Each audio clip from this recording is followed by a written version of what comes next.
بسم اللہ الرحمن الرحیم۔ السلام علیکم۔ برطانیہ میں مہنگے پروسیس سے نیشنلٹی حاصل کرنے کے بجائے لوگوں کا رجحان اب آئرلینڈ کی طرف ہو رہا ہے، کیونکہ آئرلینڈ خود چاہتا ہے دنیا بھر سے لوگ آئیں اور یہاں آ کر بسیں اور یہاں کی نیشنلٹی بھی لیں۔ ہم پاکستان، انڈیا، بنگلہ دیش کی کروڑوں کی آبادی ہیں اور ہمارے ممالک کی ضرورت بھی ہے۔ وہ لوگ ہجرت کریں اور دوسرے اچھے ممالک میں جا کر بسیں۔ ابھی میں ریسرچ کر ہی رہی تھی کہ 20 سال پہلے دنیا کا رقبے کے لحاظ سے سب سے بڑا ملک روس کی آبادی 14 کروڑ تھی، اور آج 20 سال بعد بھی ان کی آبادی اتنی ہی ہے، پر وہ آج سے 20 سال قبل $150 ارب کما رہے تھے، اور 20 سال بعد یعنی 2023 میں $650 ارب کی ایکسپورٹ کر رہے ہیں۔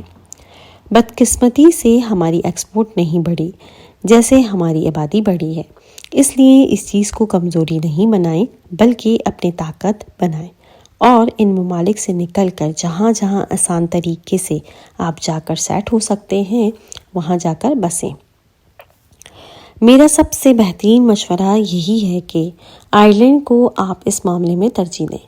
خاص کر آئرلینڈ نے ریموٹ ایریا ویزے کا اجرا کیا ہے، جہاں آپ کو جا کر بسنا ہے۔ جیسے جیسے وہاں آبادی بڑھے گی، حکومت وہاں فیسلٹیز بھی پرووائڈ کرے گی۔ اچھا، یہ ریموٹ ایریا کیا ہے؟ یہ ریموٹ ایریا کیا ہوتا ہے میں آپ کو بتاتی ہوں۔ یہ آئرلینڈ کے وہ جزائر ہیں جہاں اس وقت آبادی بالکل نہیں ہے۔ کیونکہ یہاں رہنے والوں نے شہروں کا رخ کر لیا ہے۔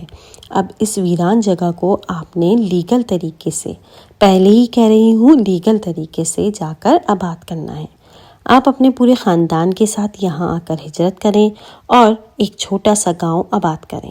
اگر آپ اکیلے ہی آنا چاہ رہے ہیں تو آپ کو یہاں شادی کرنے کی بھی پوری اجازت ہے کہ آپ شادی کریں اور اس ویران جزائر کو پھر سے آباد کریں۔ ان جزائر میں کم از کم 30,000 آئرش پاؤنڈ میں چھوٹا موٹا گھر مل جاتا ہے، جس پر آپ کو اس کو پھر سے بنانے کے لیے 70 سے 90 ہزار پاؤنڈ بھی ملیں گے۔ یہ جزائر اگرچہ بالکل شہروں سے کٹ کے ہیں، یعنی ان جزائر تک پہنچنے کے لیے آپ کو بوٹ کے ذریعے آمد و رفت کرنا پڑے گی، مگر ایسا نہیں ہے کہ حکومت آپ کو ایسا ہی یہاں لا کر چھوڑ دے گی، بلکہ ان کا پورا ایک پروجیکٹ ہے جس کے ذریعے وقت کے ساتھ ساتھ یہاں ڈیولپمنٹ کے کام ہوتے رہیں گے۔ میں ڈسکرپشن میں آپ کو ایک لنک بھی دے رہی ہوں جہاں سے آپ کو پوری ڈیٹیل بھی مل جائے گی کہ department of rural and community development اس سلسلے میں اگلے 10 سالوں میں کیا کیا کرے گی۔ آئرلینڈ ایک سوشل ویلفیئر اسٹیٹ ہے۔ آپ کو ان جزائر میں صرف سکون کی لائف گزارنی ہے۔ آپ کے پاس کوئی کام نہیں ہے، کوئی جاب نہیں ہے تو آپ کو گزارا الاؤنس ملے گا۔ ایک بچے کی 400 سے 500 پاؤنڈ ملیں گے۔ گھر میں کوئی بزرگ بیمار ہے، اس کی تیمارداری کے لیے اخراجات ملیں گے۔ میری مخلص رائے پاکستانیوں سے ہے، جو بھی کمیونٹی ہے پاکستان میں، جیسے اردو اسپیکنگ یعنی ہمارے مہاجر بھائی، ان کو کراچی میں اگر کوئی مستقبل نظر نہیں آ رہا تو آئرلینڈ میں آ کر اپنا پورا ایک جزیرہ آباد کر لیں۔ پہلے بھی تو انڈیا سے پاکستان ہجرت کی تھی۔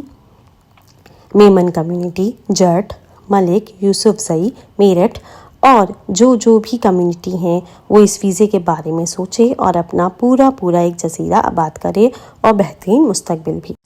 انڈیا سے بھی یہی ہے کہ کیرلا، کرناٹک، تلنگانہ وغیرہ سے بڑی کمیونٹی وہاں جا کر آباد ہو۔ جیسے یہ لوگ آلریڈی عرب ممالک میں خاص کر قطر میں آباد ہیں، جبکہ وہاں آپ کو نیشنلٹی نہیں ملتی۔ آخر میں مجھے خاص کر کراچی میں آباد ہماری اردو کمیونٹی سے ہی گزارش ہے کہ وہ اس بارے میں سوچے۔ کوئی الیکشن، کوئی تبدیلی آپ کی زندگی نہیں بنا سکتے۔ یہ حکومتیں وغیرہ سب عارضی چیزیں ہیں۔ اپنے بہتر مستقبل کے لیے جو مواقع دنیا بھر میں سیٹ ہونے کے ہیں اس پر سوچیں، اور اپنے جو آپ کے بڑے ہیں ان سے کہیں کہ وہ ان چیزوں میں آپ کے لیے کچھ کریں۔